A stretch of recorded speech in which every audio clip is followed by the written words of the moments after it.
Ozonics Killerwinds podcast back again. I'm Cole Tanner. I'm Nick Simon. HR 600 on the table. It won't say much. He's pretty quiet. Yep. So what are we talking about today? First, we're starting out talking about consumer shows. Yep. So we are into 2025. We're getting into mid-January now. Hunting seasons are over. All wrong noises.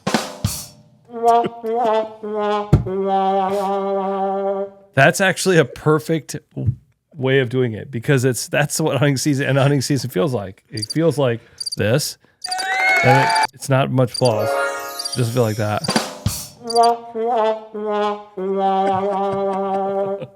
It's so funny because every single time you hit that, it's the exact same sequence. I always think it's the second one up from the bottom on the left. It's not. It's the bottom left. Oh, That whole soundboard, man. listen, and hey, I have a bone to pick with you. I asked you to put more sounds on here. I know I got to do that. I want some more sounds. We gotta keep this thing dynamic, man. Yeah. We gotta keep it. Got to keep people guessing. Yeah. What noise are they gonna bring in next? We had a bunch of cool noises on there. And then I reset it. Yeah, and then we reset it. All went off. Elk bugle, turkey gobble. We had some bucks fighting. I think. Yep. Yeah, we'll But- get him back on there. What were we going to talk about earlier? We were going to talk about consumer shows. Yes. It is mid-January, and we are going to be traveling on the road here shortly. We're not doing as many shows as we used to do. We're doing consistently just a few here and there the last couple of years. Seems like the three big ones that work good for us are the Pennsylvania Great American Outdoor Show and Harrisburg, Pennsylvania. We do the Iowa Deer Classic. Yep. And we do the Wisconsin Open Season Sportsman's Expo. Yeah. Whew, kind of a mouthful. God, it used to be called the Wisconsin Deer and Turkey Expo. I Yeah. like that. Yeah. But now it's called a big, huge thing. Yeah. But they're all really good. And I don't mean to dog on the Wisconsin show. No, not at all. But Harrisburg hits February 1 through 9. Mm-hmm. Iowa hits March 7 through 9, Yep. which is actually a week later. It seems like it's usually the first week in September. Right. It's actually March. March, sorry. Usually the first weekend of March. It's the second weekend of March this year.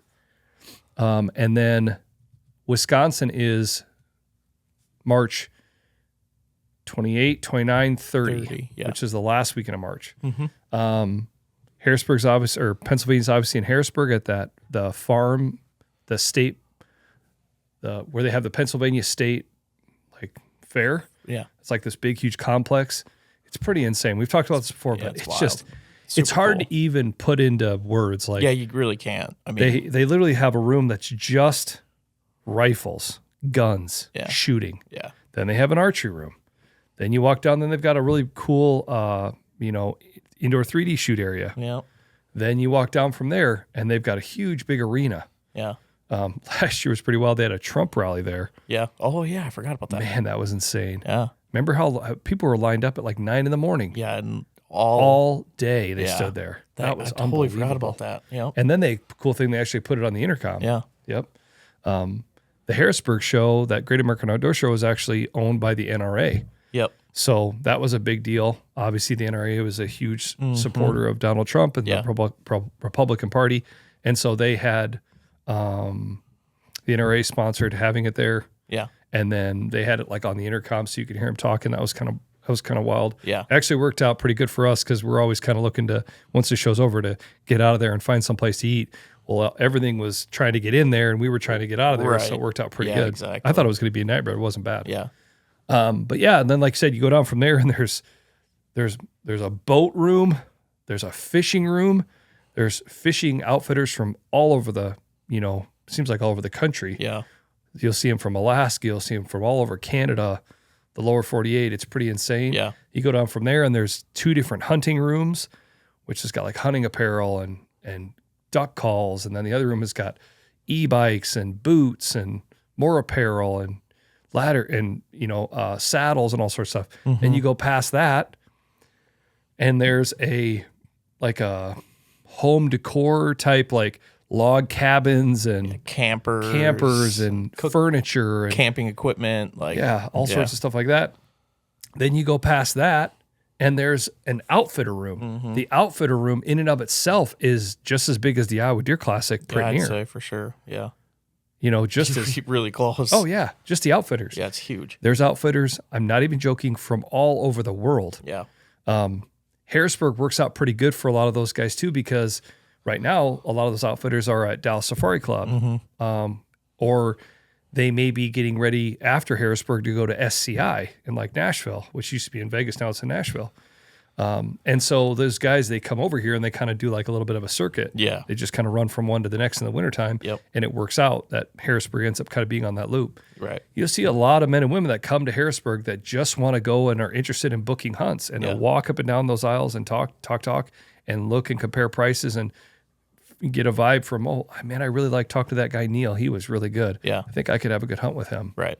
There's everything from alligators to buffalo to sheep hunts to African big game to whitetails to elk, everything you can think of, coos exactly. deer. Yeah. I mean, it's upland game. And then the other cool thing about the outfitter room now, they've started to have more taxidermists in there. Yeah. Man, some of the displays, remember that last year? Yeah. That muskox running and the wolves were jumping on it? Yeah, there's some really cool stuff. Golly, it was incredible. So yeah, I enjoy going to Harrisburg every year. Yeah.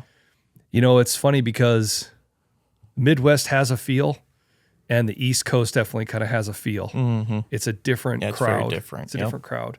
It's the same crowd that we talk to on the phones here, but you're not around all those people all the time. Yeah. And you see people from New York, New Jersey, Maine, Ohio, Pennsylvania, West Virginia. Yeah. You'll even get guys that come from Kentucky, Maryland, all over the place. Yeah. It really, really pulls in a lot of different places. Yeah, exactly. And you wouldn't think in 9 days it could keep it busy. It does though. Dude, it's insane. Yeah. I mean, some days are slower, but I mean, it's not like, there's still a steady stream of people every Yeah, day, you're it not seems twiddling like. your thumbs. Yeah. Yeah, it's insane, like just how busy it really stays. Yeah, it's awesome. But yeah, so we're excited to go to Harrisburg. Like I said, if you're over in that direction, that neck of the woods, look us up. We're in the archery room. When you walk in the archery room, you turn to the right. All on the right-hand side, Lancaster has a big booth. When you walk in, we're just to the right of them. Yep. So that's worked out pretty good. Yeah. And then Iowa Deer Classic, that's always a good one too. Man, I'll tell you what, and I'm kind of jumping a little bit ahead here, but we were talking about this the other day. I'm always excited to go to the Iowa Deer Classic and look at the shed competition. Yeah, it's fun to see. Yeah, it's always fun to see. Yeah. And it just feels like, the Iowa Deer Classic hits a little different than the other ones, Yeah. especially when it comes to the deer. Yeah, without a doubt. I sure. really will be interested to see how it changes though this year with everything that's happened with the HD. Yeah. But I will say that was a table. He didn't accidentally fart. Did that make a noise? Yeah, it went, I didn't even hear it. yeah, it went. No, but yeah, it seems like the Iowa Deer Classic feels like when you look at the deer there, the thing that always comes to mind for me is mass. Yeah. It's unbelievable, the mass. Yeah, it's the same thing with Wisconsin too. Yep. It just feels like mass. Right. But it will be interesting to see what that's like this year. Yeah. But the reason I think about the shed hunting stuff is because we just don't have any snow. Yeah, exactly. And it's like you were saying, it sounds like there's a lot of guys out there already shed hunting now. Yeah. Which makes a lot of sense because nothing's covered up. Yeah, exactly. And it's been so dang cold Yeah. that you would think the deer are having to really survive right now. Yeah, exactly. At least they can get to everything. They're Yeah. not having to like paw it out to get to it. Yeah. But still, it is cold. Yeah. When you're looking at 5, 10 below Right. before wind chill, that can get tricky. Yeah. Yeah, definitely. And they just don't get out of it. It's not like you just, go warm up inside, Yeah. And then from there, we go to Wisconsin. Wisconsin's always a great show, too. I really enjoy being in the Wisconsin Dells. It's such a crazy place. Yeah, it is. Again, it seems like kind of a little bit of a ghost town that time of year because that's not a busy time of year for them. Yeah. It sounds like when it's busy in Wisconsin Dells, where it would usually take you 10 minutes to drive from one end to the other, it could take you 45 minutes. Yeah, definitely. An hour. Yeah. With just all the traffic. Yes. But yeah, so we're going to Wisconsin Dells again for that Sportsman at the Kalahari. Kalahari Yep. Resort. I think we need to do what we talked about last year. Yeah, go down some slides. We need to go to an indoor water park. I don't know. We had really high hopes of doing that last year, and then we just ended up not. You know what happened it's it's crazy because I enjoy being at the shows and talking to people. Setting up and tearing down is the grind. Yeah, definitely. Yeah, That's the grind. It's just kind of a long process. It's tedious. Yeah. And no matter how you do it, you just kind of get gassed after it. Oh man, yeah, it just wears you out. Yeah. And like the time it takes to set up and tear down, it feels like tearing down goes faster. I think tearing down is way faster. Yeah, because you can kind of do it in any particular order. Mm-hmm. Whereas when you set up, you have to do the carpet, then you have to do the booth. Yeah, and then everything else comes. Setting up product takes a lot more time because you want to get it look nice. Yeah. But when you're tearing it down, you just pull them off, put it in the box, pull them out, it's just it's way quicker. Yeah, and it's just nothing. Always, we just have nothing but boxes and boxes and boxes. Yeah. But anyway, so like I said, that's usually what happens is when we get done setting up and tearing down, we're pretty gassed. Yeah. I've learned the hard way on that though. We've learned that it just seems better just if you're tearing down that day, just to go leave the next day. Yeah. Trying to leave that same day, man. Yeah, and then drive back, that turns into a head bob dance. You're going like this. Oh my gosh, I'm tired. Exactly. And to, you always say this too, it's like just slower is better.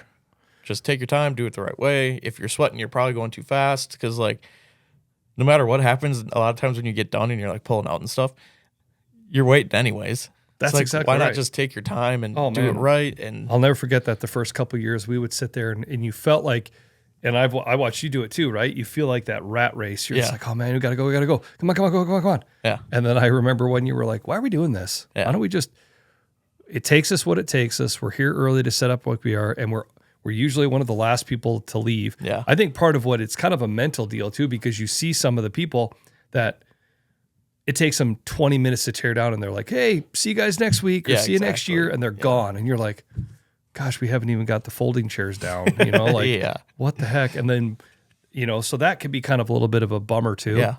But yeah, it is what it is. Right. But yeah, like I said, the consumer shows are fun. Like I said, I really enjoy, it's a great opportunity for us to get to just meet people and talk to people. Yeah, definitely. And hear what they think and get their 2 cents on things. And if they have questions about stuff and they're looking to buy product, it's just a great time to be able to be in front of people and chat with people and just see what's going on. Yeah. And I think it's cool too. Like we've done this enough years that you kind of run into the same people year after year, and it's good to just say, "Hey, man, how you doing? What's been going on? How was your season?" Yep. So that's really, really fun too. Yeah, definitely. So the other thing we're going to talk about is just talk a little bit about 2025, what we're looking forward to. Yeah. What's going to be coming down the pipe. Yeah. So the first thing coming down the pipe after consumer shows, well, probably before turkey hunting, will be some shed hunting. Yeah, hopefully. Yeah, and I think we'll, yeah, definitely. And you got pretty excited this weekend about a new shed hunting spot. Yeah, we'll see. See if we can make it down there in time. Yeah. Nick has this thing whenever we're driving around, he doesn't look out the window. He looks at his Onyx maps. I'm driving, looking out the window, and Nick's just like this. Oh, take a left. Half mile left, take a right on the left-hand side. Hey, there's Peace Public down there. Hey, go down just a couple miles over this way. Just take a left. It's fun. I love doing that. We're going to keep this spot so nobody can figure out where it is. I'm not going to give any hints. Yeah. It's in Nebraska. It's in the state of Iowa. But after that, you're not we're ironclad. You ain't getting anything out of us. Yeah. That was a super cool spot. We saw there was a pile of deer too. We did. A pile of deer. Yes, we did. Now, again, it was 4:30 and they were trying to come out, but it was a pile. There had to have been 30 deer standing there. Yeah. They were just like scattered like rats. It was awesome. It was just a beautiful spot too. It was just beautiful. Yeah, that spot felt way more like Southern Iowa than Northern Iowa. That's not giving it away. No, just kidding. If you figure out what we're talking about based on that, hey, wow. Kudos to it. You can hunt it all year. If you figure it out based on that, not knowing where it is in any way, shape, or form, that's pretty amazing. Yeah. Props to you then. Yeah. But yeah, no, it was a super cool little spot. I think it's definitely worth checking out. I mean, there was like a huge chunk of rubs, like right that you could see from the truck when we were on the gravel road. Like, I don't know. It was a really cool spot. Hey, the other thing to mention, because what is the date? Yeah, it's the 13th. The other thing to remind people, get your tree stands taken down. Yep.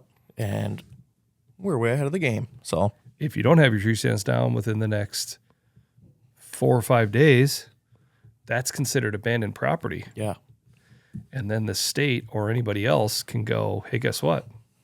there's a stand. I'm going to take it. Yep. So you better get your stands down. Get them down. Get them down, especially before we get any snow. Yeah. I know it's cold right now, but they are saying like Wednesday's supposed to warm up a bit. Get your stands down. Yeah. But luckily for us, we're way ahead of the game. Yep. We got everything out. Yes. Man, that feels really good. Yeah. Yeah. It was awesome to get that done. Yep. It was really, really nice. So one of the things I want to talk about with 2025, something that is come up on my phone, like when I've been searching on Instagram and stuff. And a buddy of mine, I won't say his name, is really into this. He's all about speaking things into existence, right? Which is basically manifesting. And I'm always more like, well, yeah, we'll just see how it goes, hope for the best, And he's like, no, man, you can't do that. You gotta speak it into existence. You gotta say it's going to happen. Right. He did that years ago. We went on a hunt together. And the entire time we were on the drive there and weeks before as we were planning, he's like, he's like, I'm going down there and I'm killing a giant. He's like, I'm going to kill an absolute slob. And I was like, yeah, man, that'd be awesome. He's like, no, dude, no, don't be like that. He's like, I'm going to kill a good one. I'm like, I hope you do. He's like, no, I am. He's like, I'm going to go down there and I'm going to kill a giant. Yeah. He's like, I'm telling you, I'm going to do it. He's like, it's going to be awesome. I'm like, all right. He killed a giant the first night. Right. And the minute I walked up to him, he was like, I told you, man. It went like 170 something. Yeah. I'm like, dang, And so I have tried to be a bit more like that. Like, it's weird because I feel like there's a fine line between being, like he's like, yeah, you got to speak into existence, but you don't want to, like, I feel like the back of my mind, I was like, well, I don't want it to come off as like arrogance. You know what I mean? But I don't think that's the way it is. Yeah. I think that was kind of the wrong way of thinking about it. So I have kind of done that more, tried to do that more in certain things. Right. And let me read this definition. I think this is a really great way to think about it. Okay. Manifestation is a process of materializing specific desires or goals by channeling focused thoughts, beliefs, and actions into reality. Originating from the New Thoughts philosophy, manifestation asserts that positive or negative thoughts attract corresponding experiences or circumstances into one's life. That pretty much puts it in a nutshell. Yeah, exactly. Yeah. And I've seen that happen in my own life where things that, for me, I'm always a goal type of person. I'm always thinking about a goal.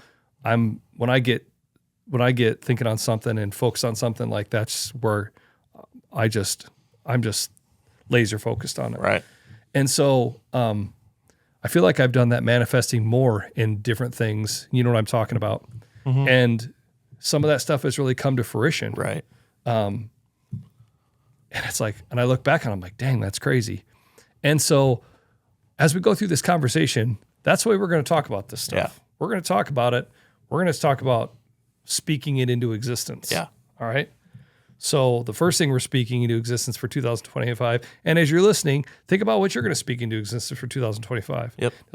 Obviously this isn't a Ozonics hunting podcast. We're talking about hunting and stuff like that. Could be anything. Yeah. Could be losing a few LBs. Right. Exactly. Could be getting a promotion at work. Could be being a nicer person. Right. Could be anything. Yeah. First thing I'm speaking into existence is you're shooting a big old Tommy this spring. Yes. A big old rope-a-dope. Yeah. Build your rope-a-dope. With the old compound bow. Yeah. Yes. That is 100% happening. Yeah, it has to happen. No, not has to. It is. Yeah. You got to. We're talking about you speaking into existence. Yeah. You got to speak it in. Yeah. You got to keep her on the right track. Right. You got to. My high voice. You got to. Oh, come on. You gotta speak it into existence. Speak it. Nick, speak it into existence. Whoa, I almost knocked over my coffee cup. Yeah. I'm super excited for turkey season. It's going to be awesome. I'm excited for turkey season too. Yeah. Interesting thing about turkey season, it's all moved back. Push back a week. pushed back a week. Yep. Which, man, that's going to be really interesting because when we go to some of the consumer shows, we're right, like get towards March, Wisconsin, we're right on the cusp. Yeah, exactly. And sometimes you forget that, for a lot of the hunting consumer shows, some of us are trying to sell Christmas lights after Christmas, Right. right? Yeah. But turkey calls, Yeah. Great time to buy Yeah. them and probably get some good show deals on them, show specials, exactly. And guys are kind of getting all geared up Yeah. for turkey season. Guys are on thinking their about mind, it. yeah. They're thinking about it. Yep. So I always naturally gravitate towards some of the turkey booths and Yeah. look at some of the turkey calls. I don't need another turkey call. Yeah. But talking to a few people, like you hear them say, like, "Oh man, that's what I like about Iowa. It kind of starts a little bit earlier." You know what I mean? Yeah. And then theirs kind of start later, but then they go a little bit later. Yeah, exactly. And when you talk to them, like, "Man, would you rather have it go later or start earlier?" And they're like, "Oh man, go start earlier." Yeah. And so I'd really be interested to know why they moved it back. Yeah. Are they trying to give those birds a little bit more of a window Yeah. to get some of their breeding in? Right. I have read things and watched things about how when you do kill, like there is a pecking order, right, that they establish between the toms and then on which guy is going to be breeding. You know what I mean? Yeah. And so when you take that guy out, that whole process I've read has, and maybe this is wrong, but what I've read, it said that has to start over. Yeah. And that can kind of like delay it, right? Right. So are they trying to give them a little bit more of a window where by that time the pecking order's pretty much been established, and Right. and so then that dominant bird has an opportunity because it seems like early, it just seems like you can really you can get on them Yeah. early. Yeah, exactly. Youth season is usually not a slam dunk, but you have a great opportunity. Yeah, definitely. And seems like if you looked at it as the course of the season goes on, it can get a little bit tougher. Now I've had really great success right at the end of the year too. Yeah. But if you were just take it, the average, seems like earlier is usually better. Yeah. But yeah, they moved it back. Yeah. So, and then it'll really be interesting to see how this winter turns out. If we don't get any snow, Yeah, exactly. could green up early. Yeah. We looked out the window the other day and saw buds on trees. Yeah, exactly. Like, what's that all about? Yeah. That's just bizarre. Yep. Yeah, and I'm really excited too. I was lucky enough to draw a Wisconsin turkey tag this year too. I was going to draw a Wisconsin tag, but my friend forgot to tell me to put in that day. Yeah. I'm just kidding. It was my own fault. So that should be really fun. I got the 5th season, I think. I think it's the very last season actually, but It's like Memorial Day weekend. yeah, it's super late. It's super like a late. week before June. I think It it's is. like It's so weird. I think it's done. Yeah, it's like super late into May, but the reason I did that one was just so that I don't have an overlap for Iowa. Yeah. Which I think will work out pretty good. Hunt the whole season here and then have one more weekend up there, which would be fun to hunt around home. I haven't hunted around home in quite a while, and I've never turkey hunted around home. So, And you got a gun tag. You're going to use a gun, right? yeah, yep. I'll use a gun. So I'm excited about that. That'll be really cool. But Jetty asked me at that day, he goes, is it still hunting season? I'm like, well, deer season's just got over. Oh, okay. Well, what season's next? And I'm like, what season do you think's next? He's like, turkey season. Yeah. He's all excited. yeah, that's funny. Oh. Yeah, But yeah, we're going to get you a big one. I hope so. That'll be awesome. Nope. mean, yeah, we not will. I hope so. We will. We're gonna. It's happening. Yep. Hey, speaking of existence, man, quit Philly farting around. Yeah. Yep. We're gonna kill one. It's funny. Like, there is just so many turkeys around right now. Just all over. Oh, dude. Well, All and over the cameras and we talked about that, and it's kind of something that I think sometimes people don't really think about this, but from my understanding and my experience, maybe this is wrong, but I think it's right. It makes sense that turkeys are flocked up this time of year. Yeah. Okay. Part of it is that instead of it just being 2 eyes on one bird, if you've got 30 birds, now you got 60 eyes. yeah, exactly. Right? Yeah. You've got turkeys that are kind of looking all the time in every direction. Well, if one emergency clucks, they all get alert. Yep. And you can see that out on where we turkey hunt. Yeah. If you try to go out there during December and January, February, there's a spot where we can drive or we can walk and you kind of get on this big hill that drops into this bottom. You can barely crest that hill through the trees where they can barely see you through the trees, and they catch that movement, and they'll be across the field, Right. and they are running the other way. Yeah. They do not put up with it. Yeah. They just, if they see something that's out of the ordinary, whoa, what's that? They go to where they feel safe. Yeah. And so I think when they're flocked up, we're already seeing a lot of coyotes on camera. And so they obviously, those coyotes or whatever, a bobcat, whatever it might be, tries, birds of prey are always swooping on them trying to do their thing. Yeah. They're trying to eat too. Yeah. And so when there's more of them together, creates that sense of security. Right. You know? Yeah, And so I think that's part of why they flock up too, is they just, and then as the spring and they go, and then it just all, and I think too, it's like, it's concentrating where the food's at, right? So they're all trying to go to the same places. Yeah. You know? Yeah, definitely. But yeah, there is a lot of them around. Holy awesome. cow. Yeah, it's sweet. Yeah. Yep.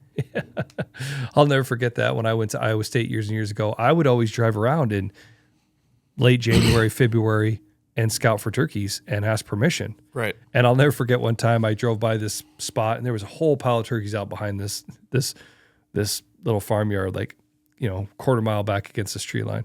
So I stopped at the house and I said, "Hey, I didn't know about turkey permission." The guy's like, "Oh, there's no turkeys here." Jeez. You could tell right away that he was obviously a turkey hunter. And I definitely. said, "Oh, okay." I go, "So those are tame ones like out there?" And he kind of looks at me. He's just got a little grin on his face. I was like, "Oh, it's fine, man. I just thought I'd ask." Yeah, you know? exactly. He's like, "Oh, no." He goes, "But yeah, I just tell her there's no turkeys." Yeah, that's funny. There's a whole pile of them back there. Yeah, that's hilarious. Oh, that's the other one I always got. "Oh, they don't. They just winter here. They just winter. yeah. They just winter here." Like, oh, okay. So they migrate. Like they migrate to another place. You know? Yeah, that's funny. And they do disperse and move out, but like Right. not that far. Yeah. Oh, I think that's funny. Yeah. There's something too about turkeys. Like when you go out there in the fall, it's weird how they just look a little bit more, just more brilliant and more shine in the spring. Yeah. Golly. They're just in their full glory in the springtime. Yeah, it's There's awesome. something about that. When they come strutting in, even the hens look really beautiful. Yeah, they do. Oh, yeah. When they come strutting in like that, it's just like, it feels like that's what they're made for. Yeah, yeah, definitely. You know? Yeah, it's a really cool time of year. Yeah, that's pretty awesome. Yep. Yeah, like I said, I'm excited to get Jet out there, and I know Bo wants to go. I feel like the real focus is, I'm getting you a big one. We're getting one. Yes. Yeah, it's going to be awesome. Yep. Shoot one with a bow. Yeah, I can't wait. I cannot wait to get back out there. I'll tell you the other thing that we'll be doing before turkey season, and I feel like in 2024, one of my real big goals was I was really trying to get you a nice deer, and that we came close. You know what I mean? A couple different times, but I feel like the goal for 2025 is shifting right now. So far, I can tell that my brain is leaning towards one deer. Yeah, 110%. We got a deer named World Traveler that we had experiences with 2 years ago. And now last year. And now this last season, we had Yeah. experiences with him. And we are in his home range. Yeah. Which is scaring me. Because we haven't, last time we had him on camera was November 19th. Yeah, it has been a bit. It's been a while, but gosh, I don't know. It's going to be really interesting to see if he shows back up. Yeah. But the thing of it is, and you made a really good point, that where we saw him this time last year was in the thermal hub. We don't have a camera in there. Yeah, there's no camera in there right now. No camera in there at all. We haven't had a camera in there really since like for a while. Yeah. And so we really should get out there and just move some stuff around. Yeah. We've got a few cameras that it's just a good time to take them down, deactivate them Yeah. for a bit. But it would be nice to put one in there. Yeah, and just shift it and just see if we can get lucky. Yeah. Because the spot too, we had him last year a lot this time, and then in the summer it was the first spot he showed up. Yes. So it's like maybe Yeah. maybe he's just over there. But Man, yeah, I hope he made it through too. I'm not in close communication with the other people that may be hunting in that area to know if he got shot or not. right, But yeah, man, it would be really cool if he made it through. oh man, he will be an absolute giant next year. He will be, and Gas will be a giant. He's already a giant. Yeah, Yeah, there's a couple deer that will be really good. Mm-hmm. It's going to be interesting too because that bottom field will be corn. yeah, which will make Will make it even trickier. to get them on camera. Yep. But hopefully we can just get, if we get one picture of them in the summer, it's like, okay, we're totally fine. Well, and the nice thing about thermal hub is that won't be determined by the corn. Exactly. And it'll be beans in the top field. Yep. And It'll be beans in the east field. Yep. And in those top fields, we had them on camera in the summer 2 years ago too.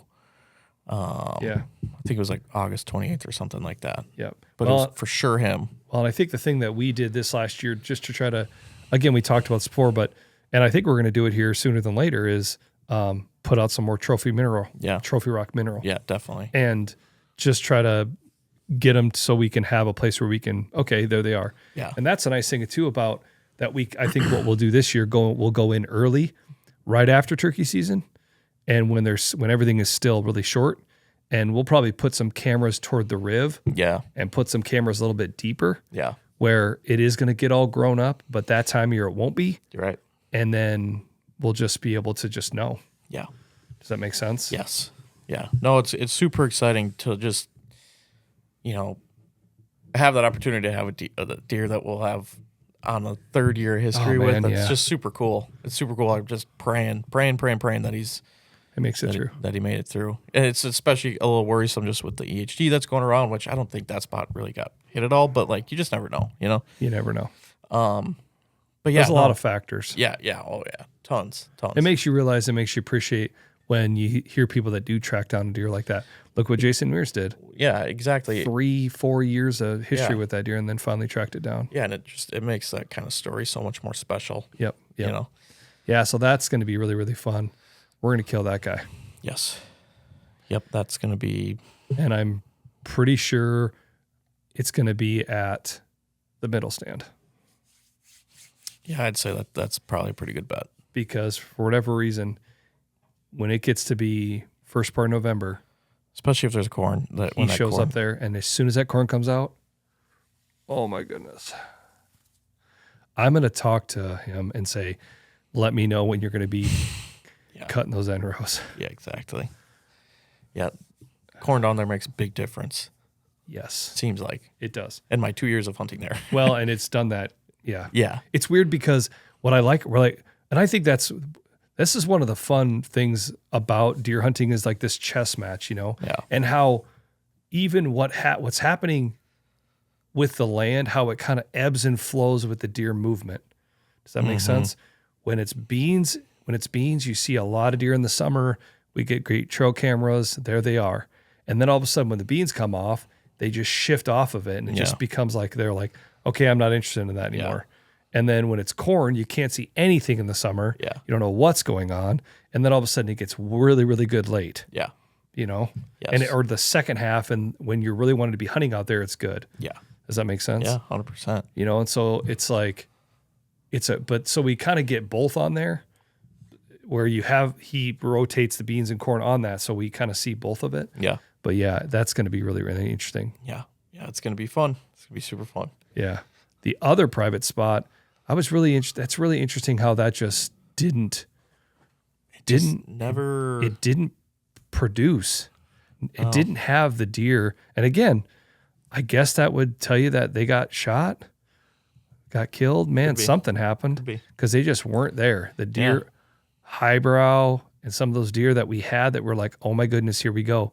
They just never showed back up. Yeah, exactly. They just never on cameras that they would have walked by. And here's the thing. They can dodge the cameras. Yeah. It's not like we have a camera on every tree. No. There's plenty of places that they can get in and out of there. But for the most part, all the other deer that are walking through there, we're getting them on camera in some place, and we just never got them. Yeah. So anyway, but yeah, I'm really excited for what may happen with World Traveler. Yeah, I think that just makes me really look forward to the Not summer. what's going to happen. It makes me really look forward to the summer. Yeah. That's the part of hunting that I love the most is like kind of figuring them out and like seeing them through their growth stages. Like, oh man, that stuff just fires me up, man. Yeah. It's so fun. That will be really, really good. Yeah. Yeah. It's going to be quite the deal. Yeah. Yeah. I kind of feel like right now, World Traveler is number one. By far. I think even if like a giant shows up somewhere else, I still think World Traveler would probably be number one. I feel like we're gonna feel the way we feel about World Traveler, like the way we felt about 33. Yeah, definitely. He won't be as big as 33, but he's gonna, just the fact that we've got multiple years of history with him now, you know. It felt like for a bit there that piece was kind of in a little bit of a weird limbo because I had a absolute giant on there years ago. Mm-hmm. That was an absolute giant. Yeah. That was an absolute giant. Yeah, that's. I feel like that's super. I feel like that's so normal though. It's just kind of cyclical. We see that at home all the time. Yes.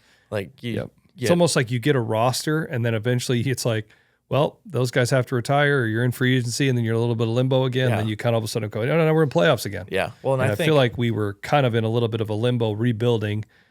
I just didn't have anything that I was like, whoa, that's. And again, I've been on this dough mission really, really hard. True. But still, I just still wasn't, you know. And then now all of a sudden, we're getting a couple years in. Now all of a sudden, it's like, here's a couple bucks. We're like, dang, look at that. Yeah, and I think a big part of that kind of cycle that you see is I think, you know, you get a good group of young bucks. You kind of watch them get older. They get bigger.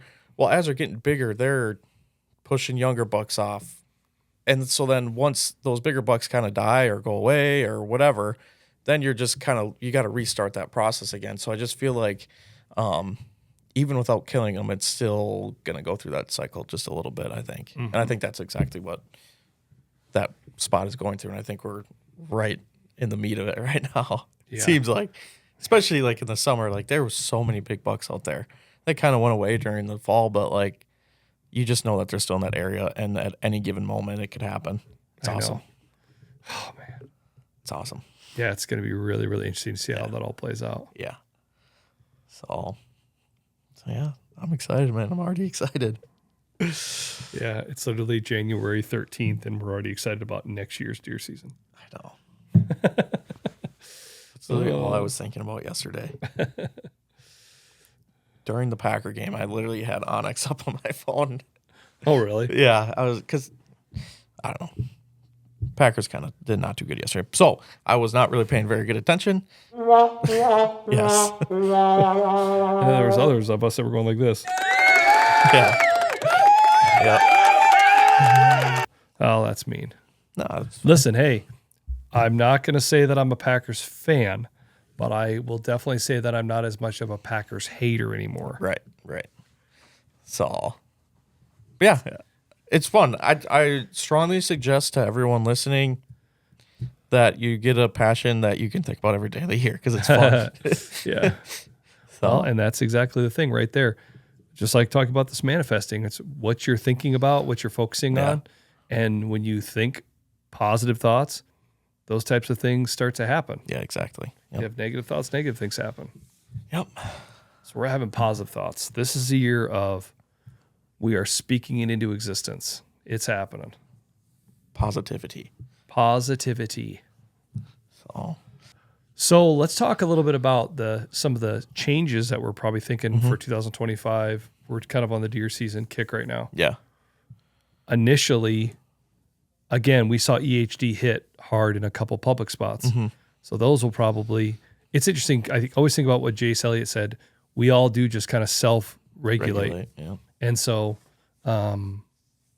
it's going to kind of open the door and opportunity for, 3 or 4 stands that we had set in other spots that we open for new spots. Yeah. I don't know how that's going to play out. I mean, maybe we'll put them on a different public spot. Maybe we'll just find new spots on the permission spots, but definitely going to be a little different look to the year, I think, especially from a camera standpoint for sure. It'll be a way different look, I think. I mean, like way different. So, but I think it'll be good. I think it'll be fine. Yeah, I feel like we've got one public spot that we're eyeing up pretty hard that we've talked about for a while. Yeah. We got to make some decisions on that. Yeah. But and that's the other thing too is the permission pieces. I feel like we could focus a lot on that and be just fine. I know, and that's what it seemed. I mean, that's kind of what we did last year, anyways. Well, it's like it's so the saying goes, right? You think the grass is greener on the other side. Yeah, and like I just remember we were kind of like throughout the year, like, why leave deer to find deer, and like we were seeing deer, getting some deer on camera. And I think we just World Traveler was in the back of our head a little bit. Big time. You know? Well, and just think about that day that you went out there. Yeah. Yep. He was in there. Yeah, he was close that day, I think. Just didn't happen to cruise through, but still, Yeah. I mean,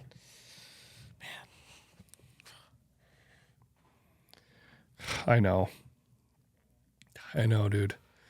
I know it's going to be a long 10 months. it's going to be very long. But hey, it's fun though.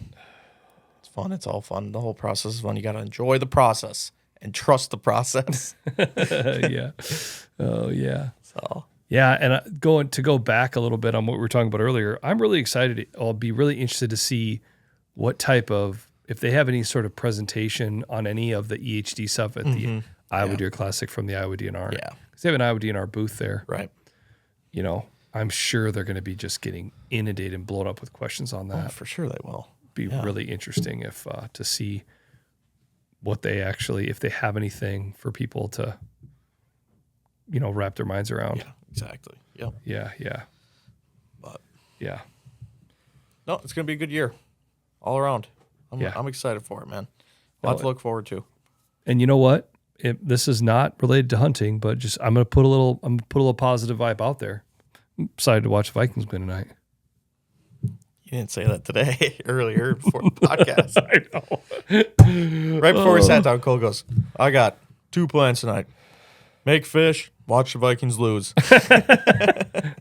I'll tell you what, that is, Vikings fans, if any little thing goes wrong, we just go straight to negative town. Yeah. Sam Darnold had one bad game. Vikings just can't clinch home field, so now we got to go on the road all the way through. Yep. And if we win, we got to go play the Eagles.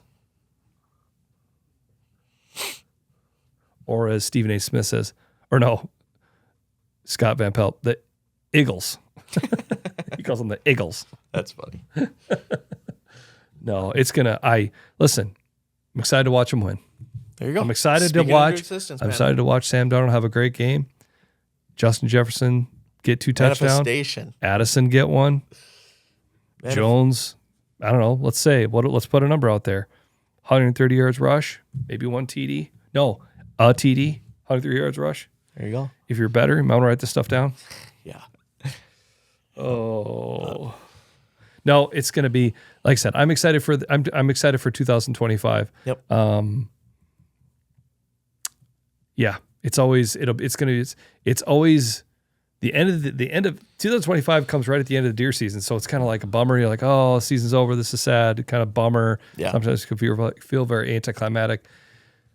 But I think we've got a lot to look forward to for 2025. I'm excited to get you a turkey. I'm excited to shoot World Traveler, either you or I. It's going to be Preferably you. That would be awesome. No, it's going to be you, I think.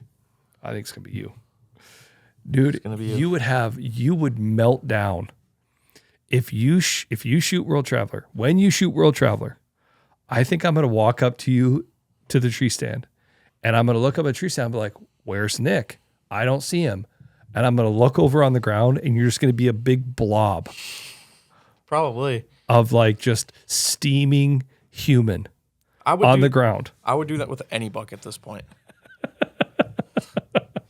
Any buck, I would do that too. I would, yeah. I'll be a mess next buck I shoot just because it's been so long. I thought it was gonna be this fall for sure. Yeah, I did too. I thought it was gonna be that day you shot those 2 does. That day had a little bit of the magical feel. I was like, oh my goodness, here we go. I know. I needed that day more than anything, though.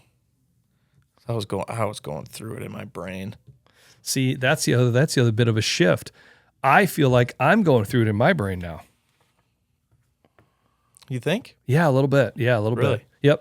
Yep. And I'm just being completely honest. Like, I'm not trying to sugarcoat it. Like, Yeah. I have felt very, very confident with my bow for a really long time. And I don't mean that in an arrogant way. I mean, just like when I hold my bow and I draw my bow back, like where I put that arrow, it's going to go there. And I know it's not the bow. Like, I'm not going to sit here and blame the equipment. Like, Right. I love my Matthews bow. That bow's been awesome. It's a great bow. It's a shooter. Yeah. But for whatever reason, this fall, it just felt like in the moment, it felt like nothing worked out. Yeah. Do you follow me? Yeah. Every time I got close, the sequence of like, when I go hunting, I feel like there's a flow. Right. This makes me sound like a crazy person. That's super true, though. I feel like when a deer walks in, there's like a flow to the situation. You know, like there's I always say, and we've talked about that, and I've heard this before, and I really believe in this. Bow hunting is a sport of close. Yeah. And when you see deer at a distance, you're like, oh, there's a deer. But then when it starts walking in, and you're like, and your brain goes, you're going to have an opportunity to shoot this deer, and you go into that mode, I feel like everything starts kind of like flowing. Does that make sense? Yeah. And it all starts happening, and there's like a rhythm to it. But for whatever reason, I could not find that rhythm. I could not get in that flow. When the situations would get close, I don't know what it was, but it just felt like, it's almost like sitting in a tree stand is like a hand of blackjack. Yeah. You don't know what numbers you're going to get. Right. And you can win a pile of hands in a row, or you can lose a pile of hands in a row. Yeah. Or you can kind of win, lose, win, lose, lose, win, win, lose. Bow hunting is hard. It's just inherently hard. Yeah. If you want to, it's not that shooting a gun is a slam dunk either, but you know what I mean? It's just hard to get them in close and to get drawing your bow and to get it anchored on them and not have something in your way and da-da-da-da. Right. And inherently part of it is like when we're hunting on public land and we're hunting on spots that, I'm referring to, we can't cut stuff. So it's not like I can just cut this big gaping lane that's like, here's where I'm going to shoot. Yeah, exactly. And then it's ironically in the private spots, for whatever reason, I don't know how, deer just know, like, there's the tree I need to hide behind. There's the branch that he just can't see me. It just felt like everything just felt like, it wasn't just like, it felt like this year was like, Yeah. and then every once in a while I was like,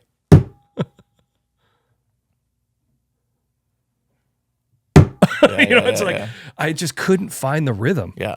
So, And it kind of now makes me, it's like, and so I gotta definitely feel like my confidence is a little bit like shakier than it's been in a long time. It's like this time last year, I'm like, yep. Yeah. But now I just feel like, and I feel like how I'm gonna deal with that is I'm gonna shoot my bow a lot in the spring. I'm gonna like my wife and I and our family, we're gonna be moving to a farm, which I'm really excited about. We haven't really talked about that, but we are moving to a farm that I've been fixing up and working on. And so, how big is that yard? Giant. You could shoot as far as you wanted. It's gonna be awesome. I'm gonna build a target and I'm gonna shoot as far as I want. Yeah. Like as often as I want. Yeah. You know what I mean? Like all the time. And then what I'd like to do, and I haven't really told you this, but we're gonna do it, is when there are shoots out here in Mesa City Mohawk Archery Club, they've got some 3D shoots. We're just gonna go. We're going. We're not gonna keep a scorecard. I don't want to keep score. No. I just want to go shoot. No. Like you and I'll just go together and we'll just shoot. The way that I kept score is I want to hit every single target. Yeah. First try. Yeah. But you know what I'm saying? But riddle me this though. But what I'm saying is so I feel like, and it's funny because like, I have been on this kind of, and again, I don't mean to say that, I'm not trying to say this in a braggadocious way. I've been on like a doe killing mission for quite a while here. And I kind of had this huge, like, I want to shoot 20 does in a year. And I didn't get anywhere close to that this year. And in years past, I was inching up closer to that. it, yeah. And I had depredation tags, and there was deer that I was trying to harvest on certain spots for particular reasons, right? So it worked out for that. But this year, the bow season for me, I shot a doe on opening day, and that was it. It's not that I didn't have opportunities, but just when like things would get close, it just would not shake out right. Yeah. It just was like, I just felt like, and then I would get a little discouraged. I'm like, nope, I'm going to go again. Like, I get back on the horse here. And it's just like when things would, like that stupid cat that day. Yeah. Like, what are the chances of that? Yeah. And like, So it's just weird because it got like when I went out the last time, that first weekend you and Zip and Benny were here. I went out. Yep. I could tell in the back of my mind, I was like, I saw a deer, and right when I saw him, I could hear him back of my mind be like, well, this ain't gonna work out anyway. And it's weird because I've never felt like that. I've been like, when I see a deer, I'm like, you're dead. Like, I'm gonna shoot this deer. Like, here we go. And it's like, I don't hear that voice now. I kind of hear like a voice of like negativity and almost like not confidence, like insecurity. Like, Yeah. I don't trust myself. Yeah. Does that make sense? Because it just felt like things just felt really out of rhythm. I just didn't feel like the flow. I didn't have that, like, where you kill 2 deer in one morning and you're like, jackpot. I felt that opening morning when I was like, I saw that and I was like, oh yeah, I'm shooting this deer. Yeah. And I don't care where you walk through here, get under a reasonable yardage and give me a high percentage shot. I'm gonna totally smoke you. Yeah. And then she came in and she thought she was doing the thing and I still smoked her. You know what I mean? And I was like, yep, like jackpot, right where I left off. Here we go.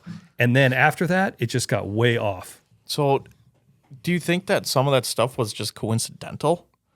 Because like I feel like you had some fluke things happen. Like you said, the cat. World Traveler. Like that was like, none of that was really you. I know, but it still inherently kind of makes. But it's okay. I know I'm on this blackjack analogy thing right now. You're playing blackjack and you press hit instead of stay, and all of a sudden you feel like the cards are all off.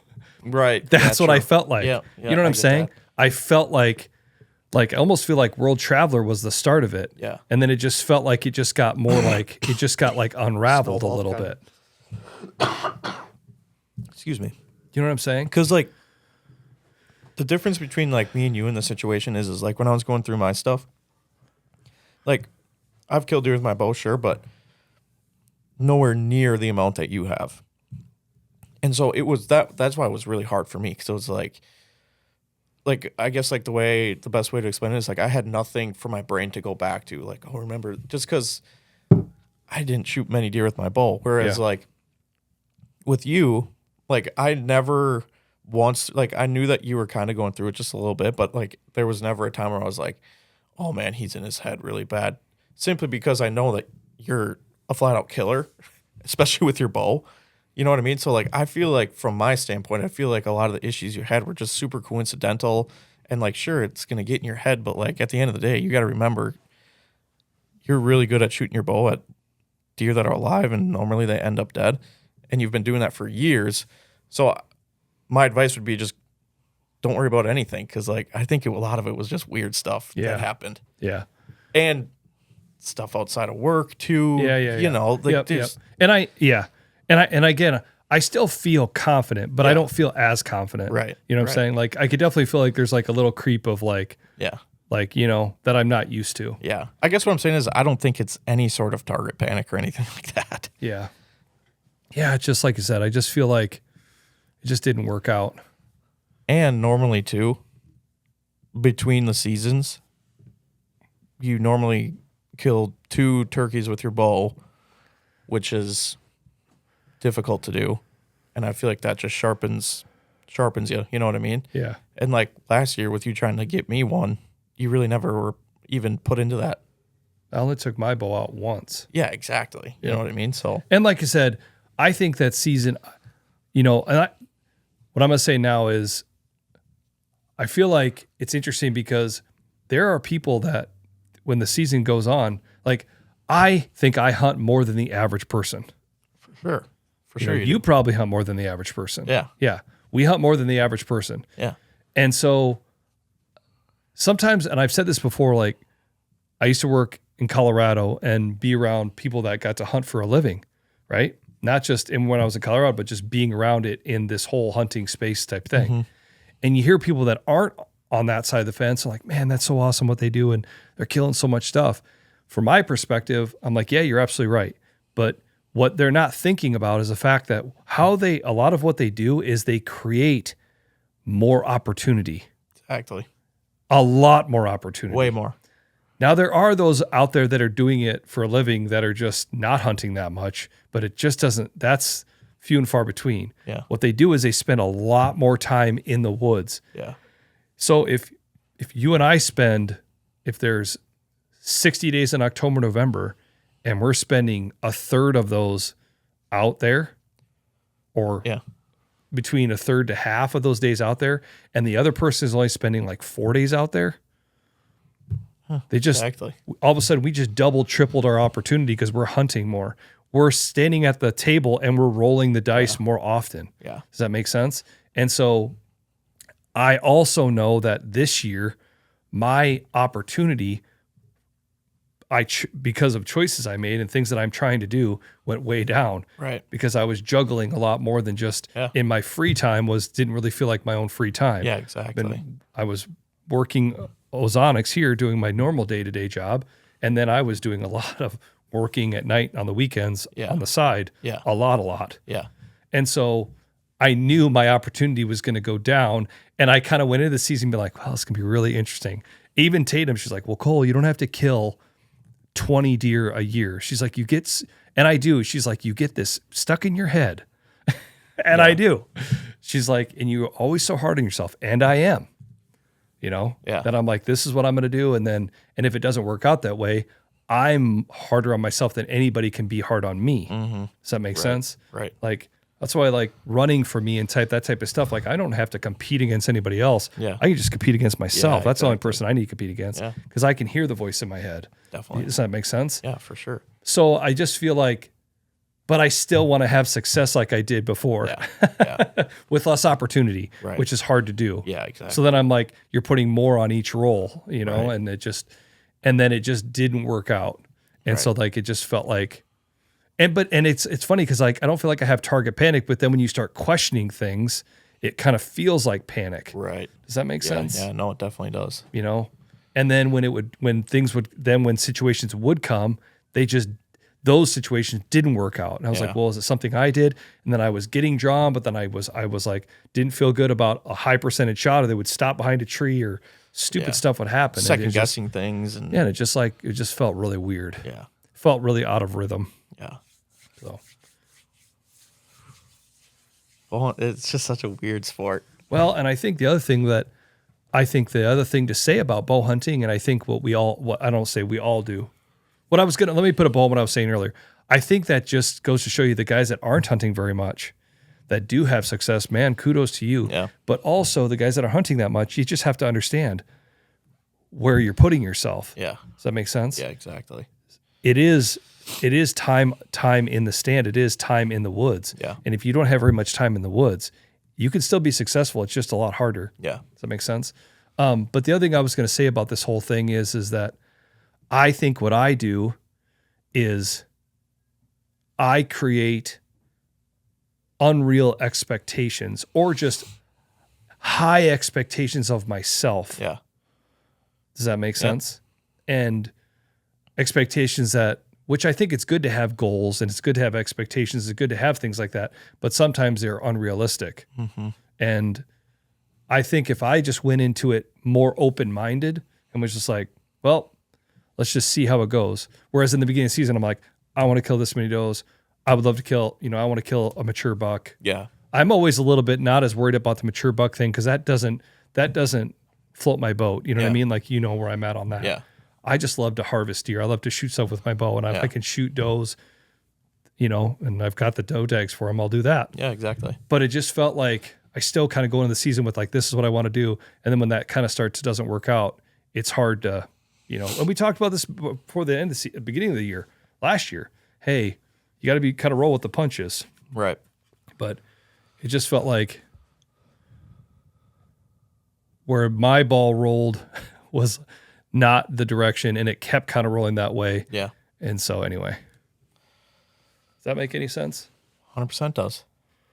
110%.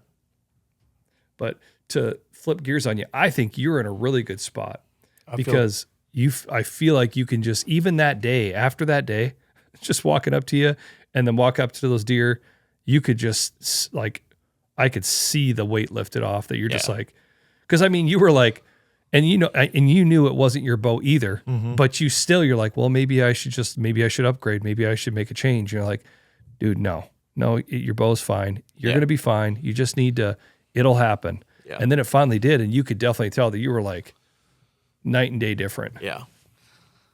I'm still considering going back to a single pin though.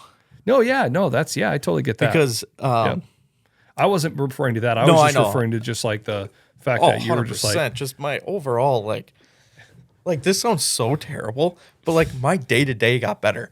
I bet it. My day-to-day got better. I was in such a rush. I was trying to get you to eat a Snickers, but you're type 1 diabetic, so that never worked. Yeah. I'm like, gosh, it was bothering me so much, and I just needed to get that monkey off my back, and I did. But I was thinking, like, that happened so perfectly because I knew, like, that spot's, it's pretty easy to hunt because you know that everything's 20 and under. And so when those deer came in, I ranged, I knew, okay, it's just this one pin that I need to worry about. Draw back, shoot, drilled both of them, made great shots. Every single time before that, it was like 25, 32. And that is where the target panic set in so hard. Because I'm like, okay, so now I got to use the second pin, not the first one. And it just destroyed my brain. And so I really think that just being able to draw back and just know, okay, this is the pin that I'm on. That's the pin I got to use. Draw back and shoot. And sure, if I do get a single pin, it's going to be a little bit more if I need to roll. See, that's what it 100% comes out for me. Because and again, trying to be open-minded and objective, I thought about that for myself. Yeah. The problem that I have with it is that, like, and again, it's not just like the spots that we hunt, but everywhere. Deer, they just don't walk by and all of a sudden they're at 20 yards. And I feel like, man, they're so skiddy on movement. Yeah. Just deer in general. It's not just like, oh, we're hunting these spots that are pressured. They're skiddy on movement wherever you go. Deer are looking for movement. That's how they survive, movement. So when you talk about going to a single pin, that's what you're creating. Yeah. You're creating more movement. Yeah. Because now you have your hand here and you're having to reach up and roll your sight, go back. Oh, wait, it moved again. Range. Yeah. You know what I'm saying? You're doing all that. That's what keeps stopping me from it, is because I'm like, I'm holding my bow and I've got my bow in my hand and I've got my release like this. And I love that marsupial bino harness. That thing's awesome. I had a Kuiu one before that. I love that one too, but it had the way it has the rangefinder right here. I pop the top, it's magnetic, snaps down. Yep. I kind of just inch my rangefinder out a bit. So I've got my bow in my hand and I literally usually just have it. I'm like this when a deer walks in and I literally go, and I put it back and then I go right to here. This is all that I'm doing. Right. Where now I'm having to go like here, then back in, then up here, then back to here. Yeah. And it just feels like, and I'm also having to roll it and I'm trying to look and it just feels like I'm like, that's what I get so nervous about, is like a deer walks in and then it's not just like, okay, what I usually do when they walk in is I'm like, I already know like 20, 30, 40. Okay, if you come past here, there's 40, there's 30, there's 20. When you come in any of this, I don't have to think about any of that. I'm just going to draw back. I'm going to put it on there. I'm going to kill you. Yeah. Does that make sense? Yeah, 110%. But the thing that I do like about it is that if you can do all this rigmaroling, and then you know that like you only have to put that one pin on there, you don't have to decipher the 3. Yeah. Some guys are shooting 5, but 3, like what we're doing. Yeah. You're not if you're having to decipher the 3, now you're just looking at 1. That sounds great, but it's just all this other movement that hopefully you don't get caught. Yeah, exactly. So like what I'll say to that, like for me, is I didn't like being unsure when I came to full draw and know that I'm about to squeeze the trigger and shoot. I didn't like being unsure at that point in the shooting cycle, because I feel like when you're shooting at an animal and about to take its life, you want to be dead set on what you're aiming at, and I didn't feel that with the multiple pins. Yep. Whereas if I go to a single pin, and like you said, it is more movement, and I can get to that, I'll feel way better if as soon as, say, it's at 27 yards and I get it to 27 and I get to right here, I know at that point on, I am rock solid. I can draw. I'm going to pull back. I'm going to set the pin right on it. I know exactly where that's going to hit and go. I didn't feel that with the 3 pin. It was so weird. And it sucks because I would love to use a 3 pin sight. I would love to. I would way rather do that. But for some reason, it doesn't work in my brain. No, I totally get it. No, it makes sense. And like I said, I get where you're coming from. You want to, and I 100% understand where you're coming from. Yeah. And that when you grab the release and you pull the bow back, you know that you are where you're going to be. Yeah, exactly. But then with that said, let's say you get a deer that walks in and it stops at 27. You're like, okay, 27. And you're like, okay, there's my shot. So you roll to 27. You put back on it, you draw, you start to draw. And now he starts to walk. So then what do you do? I guess it kind of depends on the situation. But no. So this is the situation. He's at 27 yards. Yep. And he starts to walk in. In. Yep. And now he's walking in, and he's at under 20. You know, he's like between 15 and 20. He's not at 27 anymore, but you're rolled to 27. Yeah. And you were already getting ready to draw. You're not drawn yet. Not drawn yet. So let's do two scenarios. One, you're not drawn. What do you do? And two, you're already drawn at 27. Now what do you do? And he's at 20 now? Yep. Now he's at 20. Hold just a little lower. So you're going to gap. Probably just hold a little lower, yeah. Yep. I would guess. Okay. That's what I did. The So last then- buck I shot, that's exactly what happened. He was at 25, or I had it set to 25, and I shot him at 17. So answer me this. So like if it's at, so then the other scenario of if he was at 27, he came to 20, you would just readjust your sight. No, I would just If you weren't drawn. Oh, yeah. If I wasn't drawn, yeah, I would probably try and readjust Okay. it. So let's say he walks in like he's going to be right at 20 and you're like, okay, here we go. And you draw at 20, but right as you start to draw, he kind of gallops out to like, is roughly 30. 30. So what are you going to gap high? Or are you going to let down and adjust at like a 10-yard gap? I would probably, if I'm at full draw, I'd probably just aim a little bit higher, Okay. I think. But And the if it's thing like, is- if he runs from like 20 to 40, you're not going to gap 20 to 40. No, I probably wouldn't even shoot at 40, honestly. Okay. I think that's probably maxing out what I'm comfortable at shooting at a deer. I mean, which is funny to say because I feel really comfortable shooting like at targets out to. But we shoot out 60 at the range. Exactly. But I just. There's a lot that can happen. Yeah, exactly. And shooting, and again, not saying a braggadocious way. I've shot deer farther than that, but it's generally where it's on an open field Yeah. where you got to have a lot of head clearance. Everything needs to be right. Everything needs to be right, wind. or right on the ground. I've had wind in my face where it's been on the Yep. ground on a edge of a field, and it was like, okay, you got to have it right, especially bow hunting in Iowa. If you're sitting in the woods, a 70-yard shot in the woods, if you've got huge lanes is great, but it's all about the clearance above you. Yeah, exactly. And a lot of times you just don't have that. You're sitting on any sort of ridge, you definitely don't have it. Yeah. You know what I mean? Yeah. You're sitting in just flat woods, Right. maybe. But Yeah. you know what I'm saying? Yeah. It's hard to get that much clearance. Yeah, exactly. It's not side to side that you got to think about. It's just that fact your arrow's going like that. Yeah. Yeah.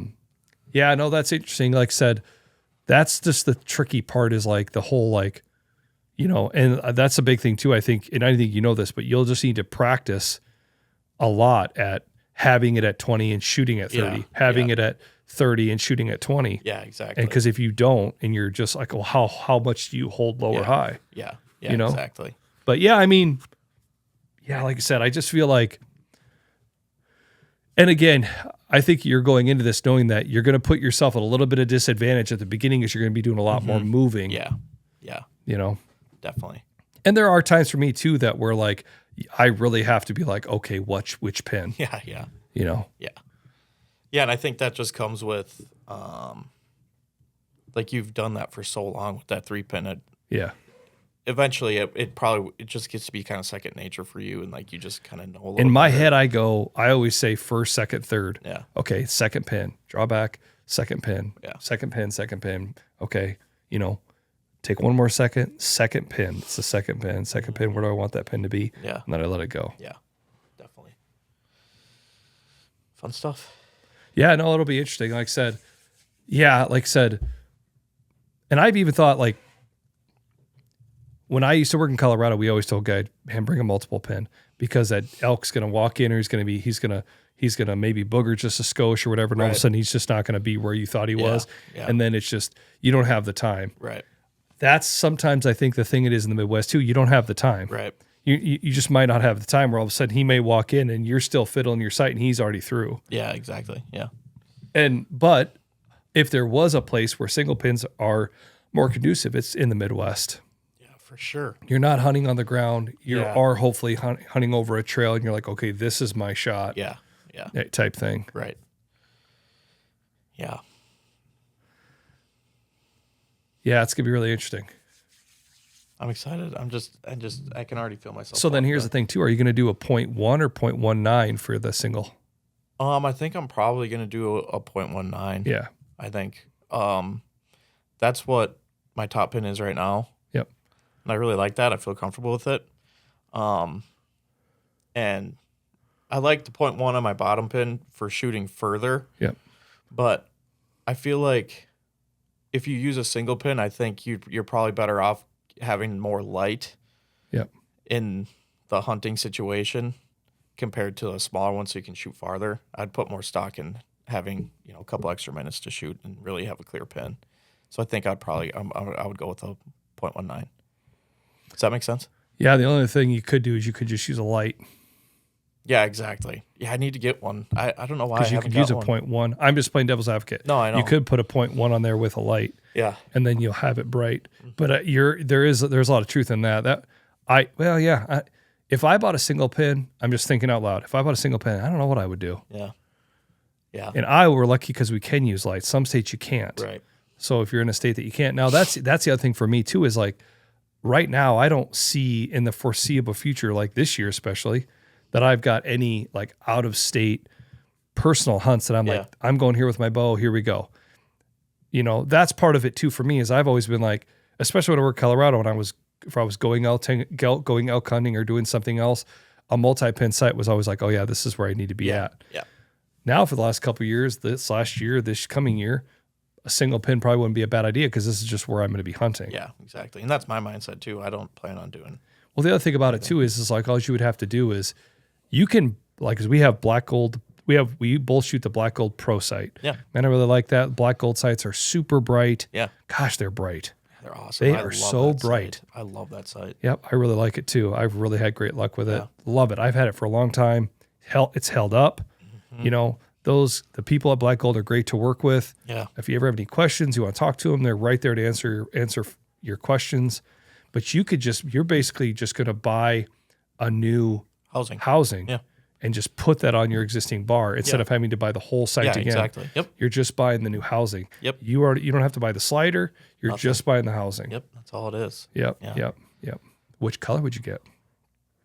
Red. Red. Or no, sorry. Green. Yeah. Sorry. Green. Wow. That was not the table. Yeah, I would do. Hey, I would got do an green. HR 600 right here. Just turn that on quick. Yeah, I would definitely do green. I had them all mixed up. But yeah, I would do green. Yeah, I would do green too. I don't know if I would do the 0.19 or the 0.1. That's a tough one Yeah, I know. because when if you're trying to, it's not like you can't do it, but you put 0.19 at 40 yards, you're covering a lot more.